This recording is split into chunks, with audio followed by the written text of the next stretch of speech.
Hey guys, here's an update to the cockpit build.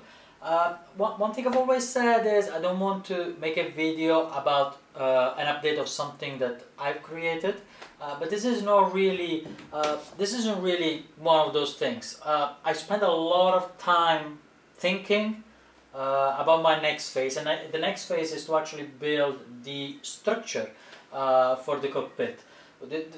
Basically, ideally what you see now, except that this is not the final structure. This is purely something temporarily put in place that will allow me to calculate all of the measures and the different angles of the parts that are going to be needed to build this structure. Eventually this is all going to come down, and I'll rebuild with much thicker wood. So what I've done is just went to the hardware store, I bought the cheapest and thinnest wood I can find, and just build the structure as I wanted.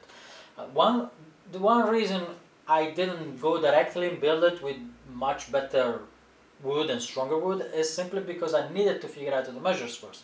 Yes, fair enough, I can go on the internet and I can look at a lot of resources where they tell me, I mean, there is even the flying gravity structure, which is probably one of the most used if you want to have one, if you want to buy one already made for you in metal. The thing is that this, although I'm trying to be as much as I can to stick to the original measures, is not always. I had to cut some corners somewhere. It mostly has to do with the fact that the room where this cockpit is being built is not big enough to respect 100% all of the sizes. So because of those corners that are cut, I had to make sure that I build my own with my own measurements this structure, and that's why I've done it like this. This is going to go down. I will keep all the measures and the angles I've used, and then go back to the hardware store, rebuy the wood, and rebuild it from scratch. This might seems to look strange. So the structure of the overhead might seems a little bit strange, obviously, of the four legs. But what I wanted to do was, when you look at the resources on the internet, it says that the overhead has to be at a certain angle, but I guess most importantly, it has to be 10 centimeters.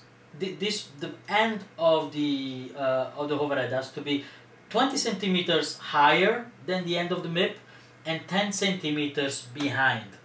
And because I've used very thin and cheap wood, but I still wanted to create some kind of thing that looked like as an overhead, measure-wise, I mean, it kind of ended up being a little bit heavy, and I couldn't just stick it to this, otherwise it would fall apart. So I've used these four legs. They're temporarily, of course. The structure will be built without the overhead, and will be much stronger anyway. So I've just, I don't know, it just gives me a different perspective to have this here than just perhaps put a piece of cardboard to use as measurements. Except for the width, but the length and the thickness, it's absolutely a replica of the overhead from CP Flight, which eventually the idea is that that's the overhead I'm gonna be purchasing. So this is what I've been up to, due to other things like kids and work, since I have a full-time job. It just took me ages. Plus I had so many, there is a lot of parts I had to redo. I had so many problems with the angles that took quite a while to build this. It seems simple, but when you actually get into it, I guess it's not that simple anymore, especially if you don't have experience. This is one thing. Another thing I created, and perhaps if you looked at my last video, you've seen the mess of it. I've built a little trolley for my computer. So I got this is the main computer.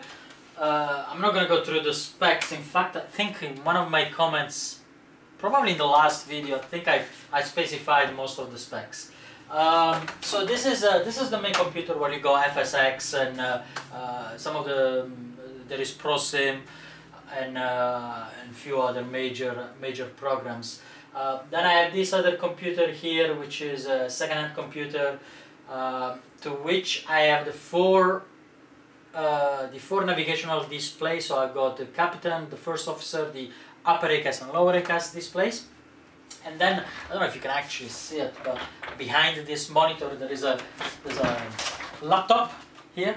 The laptop is where this monitor is actually connected. And there is not much actually. There is just the ProSim part for the overhead, and I have a couple of other programs there. Oh yes, and I'm installing also a program which I actually had started testing, but I didn't have the possibility to actually finishing because I got busy with the structure. It's a virtual checklist. It's like a virtual first officer, whereby this virtual first officer calls out the checklist, and then with a headphone and a microphone you say check or on or off or so on, and it picks up the sound. Now on the ProSim website there is more details. It doesn't belong to ProSim 737 as a company, but somebody that is on that forum has developed this, and it's a very neat little program. I just need a little bit more time to practice. But back to this little trolley. Before, everything was on the floor on top of this cabinet, which is, since this room is also my home office where I work, I have documents inside this thing.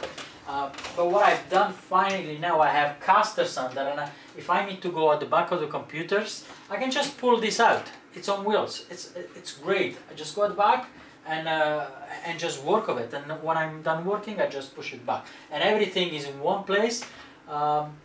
It just gives me even a little bit more room to store some of the things.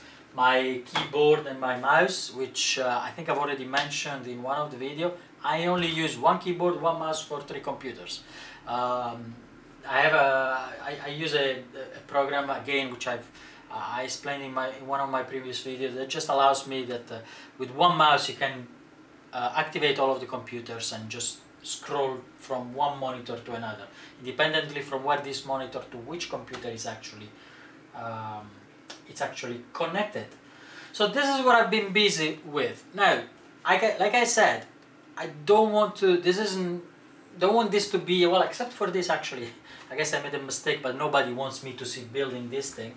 But for this one, the next video I'm going to be making will be about building the structure. You will actually see how I cut the different parts, how I measure the angles and everything. And there is one last thing actually. I've made a decision. Well, it's not about making the decision. I came to realize finally. Doesn't matter how much I tried and get out of it, but I just cannot build a 3 projector kind of visual like some of you guys do. It's just the room is not gonna allow it. But I really hate to stick to 3 front monitors as a front view. So thanks to a member of the probably many forums, but I know him from the ProSim 737 forum. I bought a projector from him. It's a bank projector, a short throw projector. I'll probably, when I didn't even plug it in, I now had for maybe 2 weeks, and I still haven't not even plugged in or even tested. But when I'll do that, I'll make a probably video review of it. Not really a product review, but more related to cockpit and flight simulation and things like that. So the thing that I'm going to be busy also with is to build a screen for this projector. So the cockpit is going to have one projector, but at least it's not going to be the 3. I don't know what those are, 22, 24 inch screens. I really can't stand it anymore. I just want completely different view. So I'll be building a screen. I'll do it in phases. I'll do a test screen first, made with a white bed sheet, and I will be putting this sheet around the wooden frame. What I like to do is make the screen slightly curved, not completely curved, not that it's going to come around the cockpit, because despite the fact that there is no room, it also makes no sense. But I just do not want it totally flat in front of the cockpit. I wanted to have it a little bit of curve. So since I'll be building it myself, and I'll be using some of the scrap wood I have here, I am going to do a few tests. I still haven't decided the curvature I want. I'll design it in SketchUp first, see what it makes sense based on the size of the room, and how much I need to bring this cockpit a little bit further back towards the door, but then not back enough so that I cannot open the door anymore of this room. So based on the size of the room left I have, I'll decide how I want this screen. And I'm debating with myself if I should be busy with this structure first, or if I should start getting busy with the screen first. So maybe you guys can leave a comment to tell me what is it you like to see first, and perhaps I take your advice and get started with one of those things. So this is pretty much it from an electronic perspective. Nothing changed. I didn't buy anything extra. I just don't have the time to get also starting adding equipment yet. So again, thank you for watching, and leave a comment, and if you're not subscribed, don't forget to subscribe if you like to be informed of my next videos. I'm going on vacation in 1 week time for about 2.5 weeks. I'll be leaving the country, and which means I want to make sure that this video comes out before I go on vacation. So I have 7 days to finish up the video, editing and everything. So thanks for watching, and see you to the next update. Bye!